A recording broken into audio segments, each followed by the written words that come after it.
Good Sunday morning, everybody. Come on in. Hope you're having a God bless Sunday because I sure am.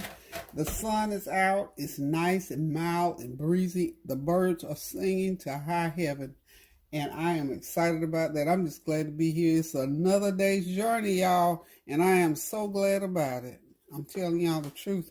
With everything that's going on in the world today, I'm telling y'all, it's good to be here. So, today is also Man or TJ's birthday. He is 15 years old. That's another reason why I'm so excited for that young man. He is the most humble, sweetest. He's just a gentle giant, and I pray to God and I tell him all the time, don't ever let go of your pure, sweet, gentle heart. I don't care what nobody says. I don't care how old you get, whoever you meet, keep that about you because that is the thing that draws people to him because he's a big kid and he's a gentle giant. He's always courteous and thoughtful. He's a football player, y'all. He's an honor roll A student. He's a reader. He is a man of God, and I thank God for him, and I pray for and about him each and every day, and every time I get to pray over him in person and close up and give him a hug. He's that young man. So today is Man's birthday, so Grandma got to fix his birthday dinner. You all know Man or TJ, like he likes to be called. I'm trying to still work my way into TJ, so I've been working on it now, I think, for 2 or 3 years, but I'll get there with it. Anywho, TJ, Man, is Tony's son. He's Tony's youngest son. Tony has another son, also McCall, McCall's what? Almost 30, boy. 29, 28, 29, 30, somewhere along in there. Anyway, McCall's in the military. He's in the Army. And, of course, Man is his baby brother. So, Man's birthday is actually the 21st. But, we like to combine it, the birthdays with the Sunday dinner. So we're going to go ahead rather than wait till the next Sunday. And I'm glad I decided to do it this Sunday because November 1st and 3rd, Norik and Karan's birthday. Norik's on the 3rd, Karan's on the 1st. So that's in about 2.5 weeks, their birthdays will be here. So they'll give me a little bit of time in between to plan birthdays and buy gifts and all that kind of stuff. So anyhow, y'all, I'm going to put this dinner together. So on the menu, because he loves meatloaf, and guess what he asked for this year? And he just asked me last night, beef Wellington.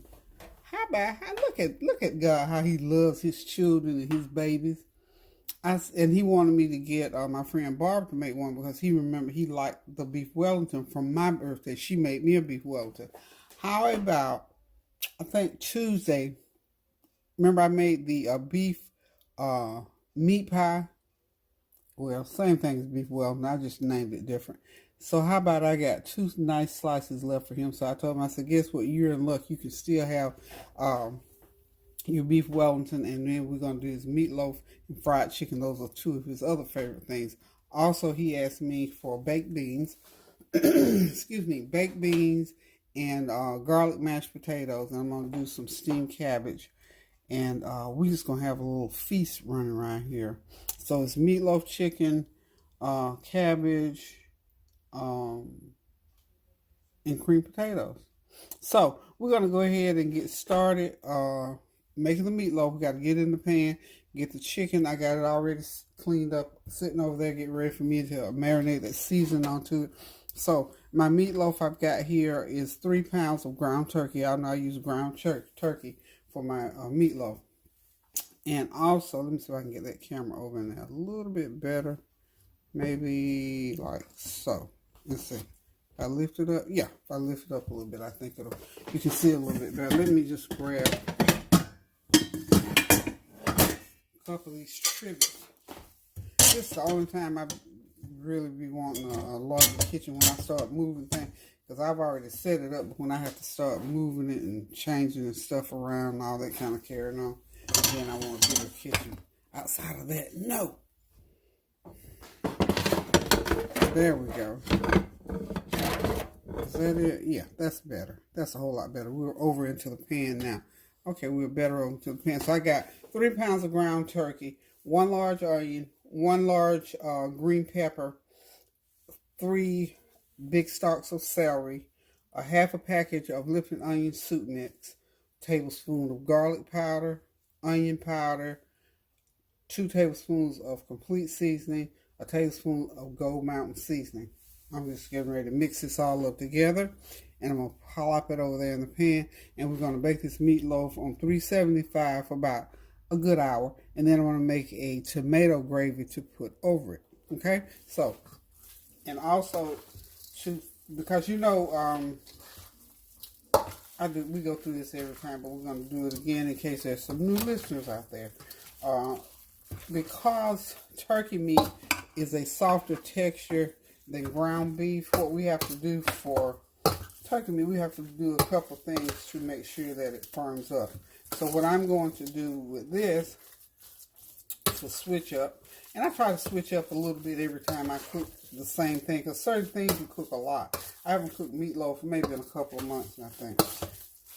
Oh, I forgot to say baked beans. Did I say baked beans? Yeah, man wants baked beans. So what I'm going to do to help firm that meatloaf up, I got these little packs of Ritz crackers. These are half stacks of, I've already crumbled up 1 stack. I think I'm going to need 2 stacks here. I'm going to do which will be a whole sleeve of the, the regular size stacks of Ritz crackers. And Ritz crackers, are really good. They have a great taste to them. So this is really going to pump up that flavor in this meatloaf. A lot of people don't like meatloaf. I don't know why not, because it's good to me. It's just glorified hamburger. A great big old hump of glorified hamburger is what I think it is. Okay, I'm going to crush up the rest of these Ritz crackers. So we'll have either 1 large sleeve or 2 of the little small ones. And minus 3, I ate 3. Although I keep these because I like to get me that short sleeve of Ritz. And I buy the little individual cups of peanut butter so I don't have to open, the big jar and have it all stale, all hard in the refrigerator. And I'll do me a little sleeve of these crackers. Cup of that peanut butter, honey, and I'm a happy camper for a snack. Because I told y'all I'm a snacker. Oh, I'm a snacker. Okay. And this is just how simple it is to put a meatloaf together. A nice big meatloaf, y'all.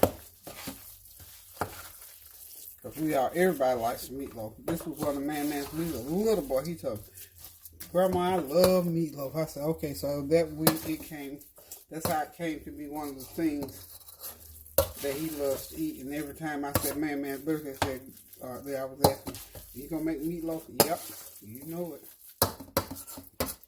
Now for Karan and Maurice's birthday, Karan, he's a steak person. And he likes fried ribs, so I'm gonna do some fried ribs. And we'll maybe go the steak route again. Or I don't know, I might do some beef stew or something. I think I got beef stew. I'm trying to use stuff in my freezer so I don't waste stuff. Because y'all know how I am about wasting stuff. Okay, this is just some broth. Not broth, but whenever I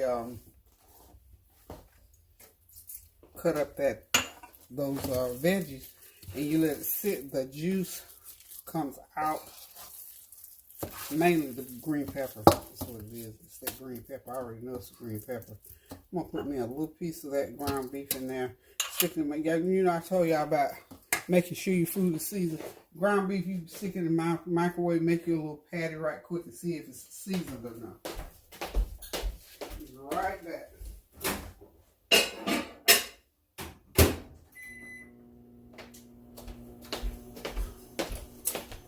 That piece of ground beef in there for about 60 seconds, and it'll be ready in a minute. So what that is to do is to make sure that you have the proper seasoning, because once you cook it, that's the end of it.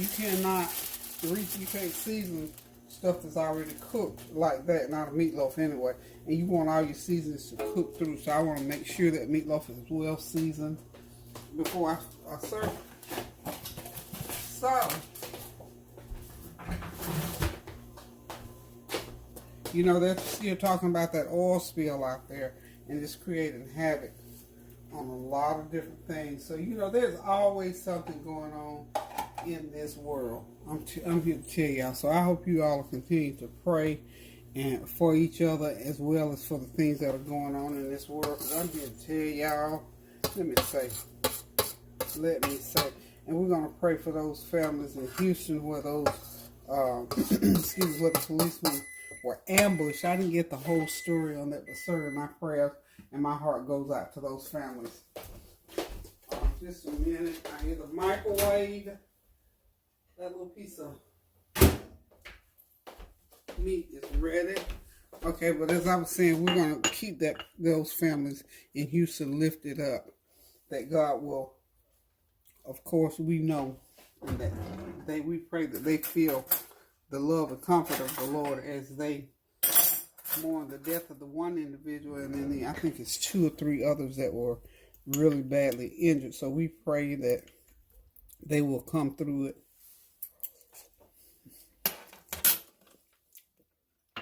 Okay, I think it's, whoa, that's good. But like I said, we're just going to continue to pray for those families that they're going to be okay. And I know by the grace of God that they are going to be okay. But we still have to pray them through the hurt. I'm telling you. And even the ones that will live through the injuries, they have to go, you know, they're going to have to face losing that one particular guy, because I'm sure that was one of their mates, one of their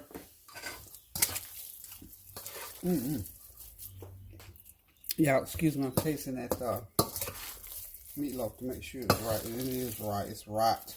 It's righteous.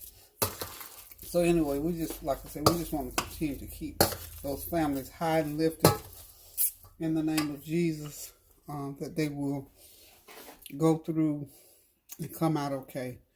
It's a hard, death is hard. I don't care when it comes, who it comes to. If it's one of your loved ones, it's a hard thing, y'all.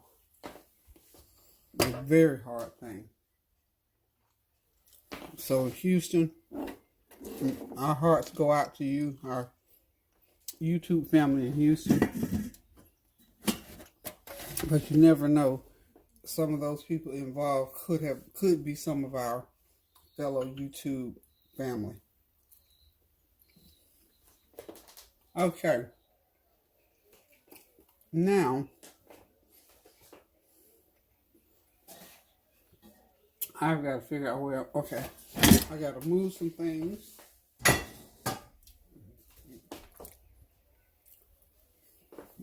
Okay.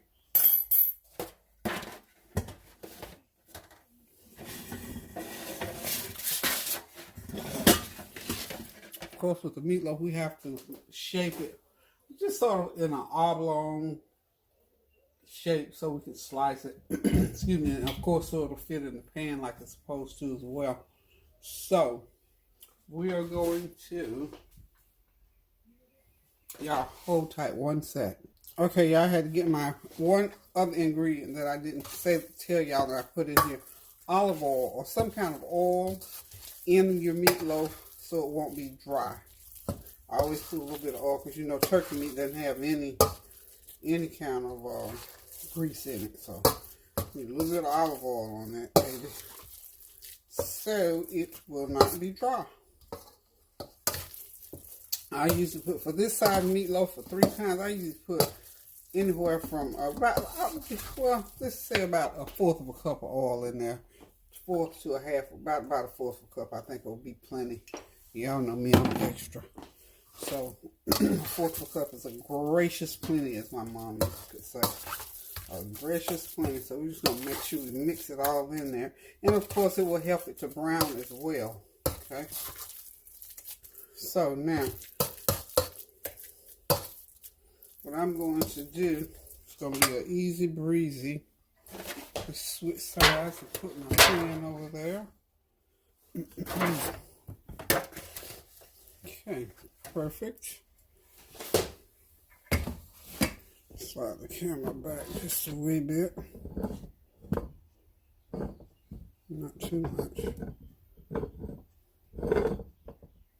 Okay. That's a pretty good shot. Okay, so what I'm going to do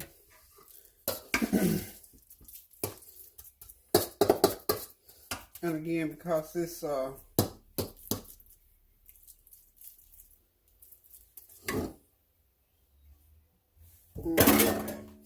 just going to take it and just lay it right on into the pan like so. Okay? How's that? How's that for instant formation? And then all you got to do, basically it's already formed. Okay? Sort of get it going like so. Sort of even it out a little bit. And we got us a nice meatloaf going on in here. Okay? And then when it gets just about done, I'm going to go ahead and make a tomato gravy to put over it. And that's made with just, you can use fresh tomatoes or canned tomatoes. It doesn't matter. Whatever you choose, whatever you have on hand, it really doesn't matter. Of course, you know, if you use fresh, the flavor is going to be more vibrant. But for the most part, and I guess you could say it would probably be taste and have more of a real fresh tomato. And if you know the difference between, that much difference between fresh and canned tomatoes, you know, that in that regard, it will make a difference. But outside of that, honey, canned tomatoes are just fine. Okay? So we got, I think it's pretty even. What y'all think? It's pretty even. Okay. So we got our meatloaf ready to go. We're going to set it out to the side. And what I'm going to do right now, what I'm doing now, this is more or less like prep. Because I got all this chicken here. I brined my chicken. Sometimes I'll put it in, I'll soak it in vinegar. Y'all say we love chicken. Yeah, we do. I cook what my family likes. I don't care, you know, one way or the other, what it is. If they like it, that's what I try to prepare for them. And everybody always loves fried chicken, so, and it goes, fried chicken goes a long way. Now, what I've done, okay, this is, I brined it in water and Bragg's vinegar. Yeah, I don't know why, I just did. Because I've been trying that, because it sort of makes the chicken, gives it a little bit of a texture, a different texture. That's what it is. Gives it a different little texture and put a little flavor in it. But after I brine it in that, I rinse it off anyway. So much of the vinegar flavor is off of the chicken, so you don't have to worry about it tasting like vinegar. So what I'm going to do is I put onion powder, garlic powder, complete seasoning, and my everything but the kitchen sink seasoning on there. And I'm just going to go ahead and just, you know, mix it in like this. And I put some extra black pepper on there. And I'm just going to let this sit in this seasoning. It's going to be about another couple hours before I actually fry it. So all those seasonings will go through. Now, I am going to do, because you know, I always, some little feathers, I missed them again. I'm going to attempt some, what do you call it? Ranch fried chicken. That's what I want to call it. Because what I want to do, I don't have any right now, but I'm going to the store because I got to pick up something before I finish cooking a large can of baked beans. Okay, I am going to put some ranch seasoning on this chicken. I'm going to dressing rather. I was going to do the dry ranch, but I think I'm going to go ahead and do I'll make up my mind, but anyway, the ranch dressing is going to be the other flavor that's going to be on this chicken today, and then of course I'll batter it and I'll deep fry it. Okay, so there's my chicken, so I'll be right back, and when I come back I'll do the cabbage, the baked beans, and the potatoes, and this meal will be ready, y'all. So go ahead and start pulling out stuff if you want to get in there with me, and we can sit down. Y'all can have happy birthday right here with us. Y'all can just come on in and we can do this thing together. And of course, I'm going to do some cupcakes and some ice cream. Okay? So we'll see y'all shortly.